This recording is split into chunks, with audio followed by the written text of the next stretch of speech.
Hello again, everyone, and welcome to Bayou Time. I'm Martin Falson. With the cold weather just looming and all kinds of weather that's been coming through, we decided at HTV we need a good generator expert. So Travis Terrebonne joins us today. He is with Gen Gators. Travis, good to see you. Man, I'm glad to be here, Martin. Thank you for having me, for sure. Yeah, and you've been all over the place in the community trying to teach people and educate people. And I've been dealing with storms my whole life, and it's still hard for me to remember the things to do with generators. But let's talk specifically right now. We have a freeze coming. That's right. It's going to be here for 3 days. What do people need to do to sort of get ready and to make sure you have this, this, and this? Yeah, it's a great question.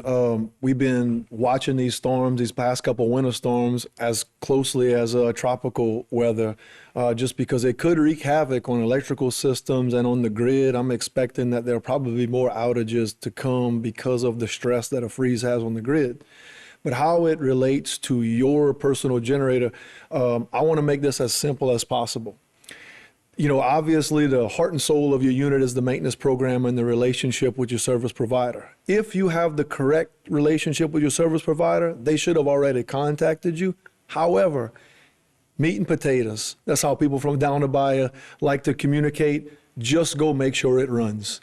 If you go out there right now before it drops into the teens or however cold it's going to get out there right now. I don't care what brand you have, whether it be Kohler, Generac, Briggs & Stratton, or Cummins. Pop the lid, put the unit on manual, and let it fire off and run. Make sure everything on the outside looks and feels and sounds correct. And then you can give us a call, obviously, for details, but you got to make sure it runs before the cold weather gets here. There's a ton of things to check, but if you're not an expert, you at least got to know that it runs.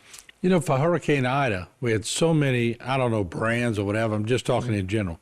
So many people had natural gas problems. Sure. Any way to alleviate that? So, you know, I heard a lot of that, but I've in close relationship with South Coast Gas and Atmos, some of the providers, we heard a lot of the natural gas deficiencies, but I would bet about 90% of that was just low-hanging fruit. In other words, something was going on with the unit or it was improperly sized.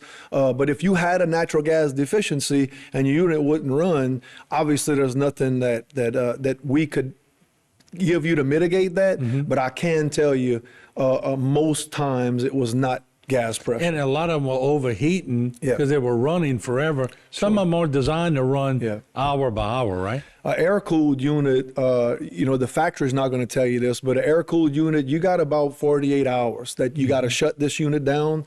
The rule of thumb on an air-cooled unit, when you shut it down to check your oil level, is when you open that lid and when you can touch that exhaust pipe by hand, it's ready to go ahead and service it and check the oil and get it back online. But 48 hours for an air-cooled product, you really should be shutting it down. But water-cooled, different story. Yeah, water-cooled, we advise at least once a week, and I'm calling it like a work week. About every 5 days, shut it down, check your oil. These things are gas engines.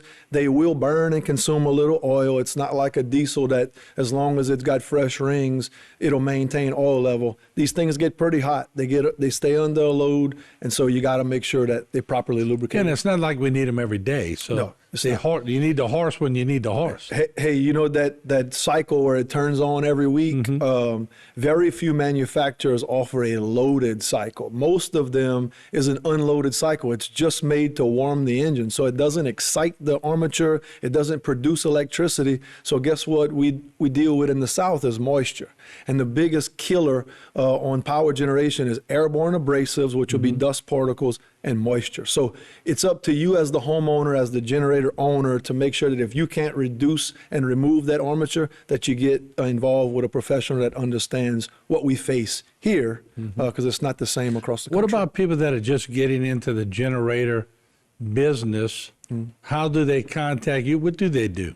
You mean like people wanting to buy one? Yeah, wanting to buy one. Yeah. So obviously, if you choose me or any other service provider, when you give somebody a call, the best thing you could do is almost play dumb. Because if you give a little bit too much information, you're removing the power out of the professional's hand to adequately size you.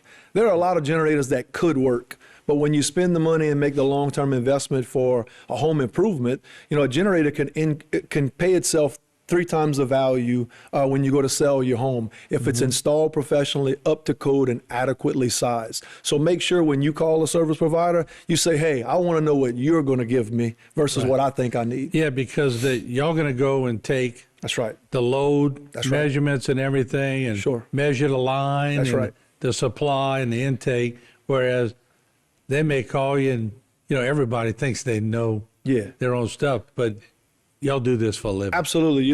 One thing that a lot of people don't talk about is load shed. And when a home ages, the draw in that generator increases. So if you size a generator right at the boundary on a new home, well, in 5 to 10 years, when that warranty is about to go out, I can promise you the generator's worn down and your home's power demands have increased. So we like to say, nowadays people are building these smart homes. Well, don't end up with a dumb home because you don't have any power or you weren't adequately sized ahead of time. There's a lot of calculation, a lot of professionalism that goes into your first purchase.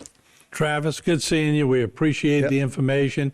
And if you want to look Travis up, it's on his shirt right there too. Gen Gators with a Z. That's right. At the end. So Gen Gators, there you have it right there with a Z at the end. We appreciate Travis coming in. We look forward to many segments with you, and especially during weather events and hurricanes. We'll be here. I know we're going to be seeing you quite a bit. Absolutely. Here to stay, man. So I appreciate it. Keep up the great work. Yep. Thank you. All right, Jen Gators, Travis Terrebonne. We'll see you on the other end.